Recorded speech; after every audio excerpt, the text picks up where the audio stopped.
মুন্সিগঞ্জের সিরাজদি খানে 55 বছর বয়সী অটোরিকশা চালক মান্নান ভূঁইয়ার অটোরিকশা ছিনতাই করার জন্য ছিনতাইকারী তার বুকে চাকু ঢুকিয়ে দেয়।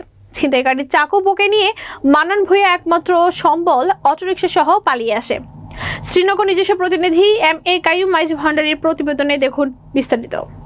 মঙ্গলবার রাত 9:45টার দিকে উপজেলার চর বিশ্বনাথ এলাকায় এই ঘটনা ঘটে। এতে আহত মান্নান নিমতলা আইডিয়াল হাসপাতালে চিকিৎসাধীন রয়েছে। সে উপজেলার কেআইন ইউনিয়নের কেআইন গ্রামের আব্দুল আউয়াল ভূঁইয়ার ছেলে। আহত মান্নানের ছেলে রনি ভূঁইয়া জানান, উপজেলার নিমতলা স্ট্যান্ড থেকে চর বিশ্বনাথে যাব বলে একজন ব্যক্তি অটোরিকশা ভাড়া করে নিয়ে যায়। সেখানে একটি অন্ধকার স্থানে অটোরিকশা থেকে নেমে মান্নান ভূঁইয়ার বুকে চাকু ধরে অটোরিকশা রেখে চলে যেতে বলেন। মান্নান ভূঁইয়া বাধা দিলে তার বুকে চাকু ঢুকিয়ে দেয়। সে চাকু বুকে নিয়ে অটোরিকশা নিয়ে নিমতলায় পালিয়ে আসে। পরে তার পরিবারের লোকজন তাকে নিমতলা আইডিয়াল হাসপাতালে ভর্তি করে। সিরাজদি খান থানার ভারপ্রাপ্ত কর্মকর্তা খন্দকার হাফিজুর রহমান বলেন, বিষয়টি আপনার মাধ্যমে অবগত হলাম। হাসপাতালে পুলিশ পাঠিয়ে ব্যবস্থা নেওয়া হবে।